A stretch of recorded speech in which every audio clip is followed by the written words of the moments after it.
Sinise, I play Lieutenant Dan. Hello, I'm Gary Sinise, and while you may recognize me from movies or television, my life's mission has been to honor and support our nation's veterans, servicemen and women, first responders, our most severely wounded heroes, the families of our fallen, and those suffering from the invisible wounds of war. You know, you think about all Gary Sinise has done, the crusty, most famous character he's played, Lieutenant Dan, a crusty guy, but with a big heart. Well, Gary Sinise is that guy. There's nothing crusty or, put offish about him. He's just been committed to this and helping veterans, particularly those who sacrificed so much, lost so much. And to this day, and that movie was made like a gazillion years ago, right? Not that Gary's old, but he is here, the Gary Sinise Foundation, Head Gary Sinise, and what he's trying to do this Veterans Day to remember. Gary, how are you doing? Well, yeah, I feel a gazillion years old here. You and me both. You and me both. But you know what? I always wonder with this, Gary, and I know all the good you're doing, and you never expect thanks for it. You always put the thanks on the soldiers and their families and everyone else. When did this start? Was it post the movie, before the movie? I mean, but it is. You've set up something here that's like a charitable cottage industry. It's helped so many. Well, Neil, I think there were steps along the way, just things that happened years ago. Veterans in my family, working with veterans in the 80s in Chicago, trying to support them, playing Lieutenant Dan in the 90s and getting involved with our wounded then. And then what happened on September 11th kind of turned me toward service to those who were deploying in reaction to that terrible tragedy. And that, I think there was a chapter in my book I've told people many times, it's called Turning Point. And that was a big turning point for me. I think everything in the 80s and the 90s and the family association with all the veterans and everything, that was all just teeing me up for something that would happen after September 11, 2001. And then I just started raising my hand, going out there and supporting where I could, and supporting many, many military and first responder charities. And then I just started my own. And that was launched in 2011. And we've been at it we're in our 13th year now. I have a big staff. We're operating all over the world and doing things all over the country. We're about to give away our 89th specially adapted smart technology home to one of our wounded in the San Diego area. Lots of things going on. I was playing at Fort Campbell last night for the troops there, and we go to Las Vegas for our annual Salute to the Troops event in partnership with American Airlines tomorrow on Veterans Day. So lots going on at the Gary Sinise Foundation. You know, I heard one of your people say in an interview, it was playing somewhere else, that we'd be nowhere without Gary. This is nothing without Gary. Of course, you would never say that.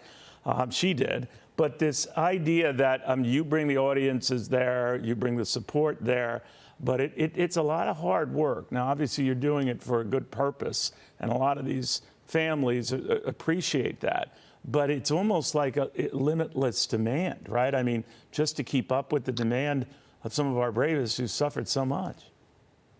I think there will always be a demand and a necessity to support the men and women who serve our country.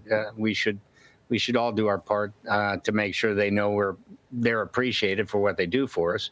Some have given quite a bit. Families have lost loved ones. Of course, we have what happened in Afghanistan. We have many Afghanistan veterans struggling with that. So we're trying to provide mental wellness services to address those needs. Obviously, we have a big housing problem with homeless veterans out there. We have veterans transitioning out of the military into the civilian sector. And those transitions can quite often be very difficult and challenging. So we want to be a bridge, kind of a bridge for that, a bridge to these families. And we also want to make sure that they know how appreciated they are. I have Vietnam veterans in my family, so a lot of this goes back to the Vietnam veterans who did not get the services and support that they deserved when they came home. And I remember that as a youngster. And after September 11th, 2001, we started deploying. I just wanted to try to reach out and touch as many as I could to make sure that they knew somebody like me was paying attention and knew what they were doing. And here we are on Veterans Day, remembering and our veterans, honoring our veterans. And I think for me, every day is a day to make sure they know they're appreciated. Well, you do that in spades. But, Gary, I mean, the backdrop for this is this war going on, in Israel. And there's a lot of concern about attacks on American troops, and largely in Syria. I think there have been a little more than 50 of them. So there's always the potential that there are future veterans, soldiers who will be involved in that. What is their mood when you talk to them? You cover all age groups, I get that. But what is their mood now? I mean, you talked about the feeling after the Vietnam War, but how do you sense it now? Well, when you go to the military bases and you're dealing with people that are current active duty, they're doing their jobs. Yeah. That's what they're doing. They are part of the military. They're doing their jobs. They get their orders from their commanders, and they go out and serve the mission.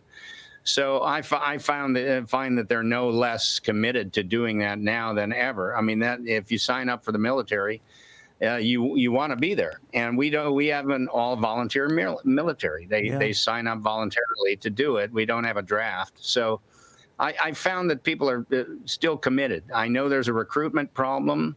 That's something that they continue to address in all the services.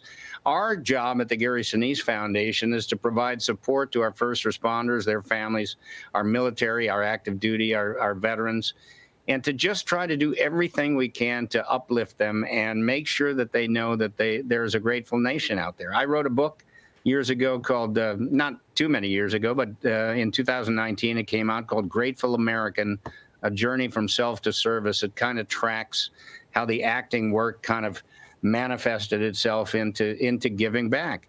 And I think, I mean, there's multiple charities and multiple causes that one can pick, but having veterans in my own family and remembering all too well what it was like for our Vietnam veterans when they came home from war. When we started deploying to Afghanistan and Iraq, I just felt that was a place that I could employ my efforts and try to make a difference. And that's what we do at the Gary Sinise Foundation. Tomorrow we give away our 89th home that I've been involved with since I started, raising money to build homes for our wounded. I think of all these values and everything you espouse right now, and yet those on the left like you in Hollywood, those on the right like you in Hollywood, you don't let politics enter into it. You're one of the few people in that community who sort of transcends that. Is that by design, or do you just think that you have more important things to worry about than who likes you? Well, I mean, we all want to be liked. It's too late for me, Gary. I read my email, but go ahead. You've given up on that. I've Okay. given up. It is what it is. No, I just try to do what I think is right, and let the chips fall. I think it's right to make sure that the men and women who serve our country and our communities know that we appreciate them. Yeah. Somebody who's running into a fire to try and save somebody, or trying to pull somebody out of a burning car, or trying to defend our nation here overseas, they deserve to know that the country is paying attention and that we appreciate the difficulties and challenges that our military families can go through. We have an event where we take over 1,000 children who've lost a parent in military service to Disney World for a 4 or 5 day event in December, and we're taking 350 families of fallen first responders there this December as well. We just want these families to know that their sacrifices don't go unnoticed, they're not forgotten, and that we want to do everything we can to help them through it. There's a lot to do out there supporting our veterans and our first responders, and I'm just trying to pitch in, do a little bit. Yeah, you're doing a lot more than just a little bit, Gary. But if you don't mind, I'm going to respond to my emailers and say, well, I know Gary Sinise, and he just came on my show. Will that improve? So we'll see how that goes. But Gary, thank you so much for everything you're doing. A lot of people are lifted up by it, and without you bragging or saying anything about yourself. So thank you for what you're doing. I sure appreciate that, Neil. Thanks for having me come on. And to all our veterans, God bless you. Thank you for serving our country. God bless you as well.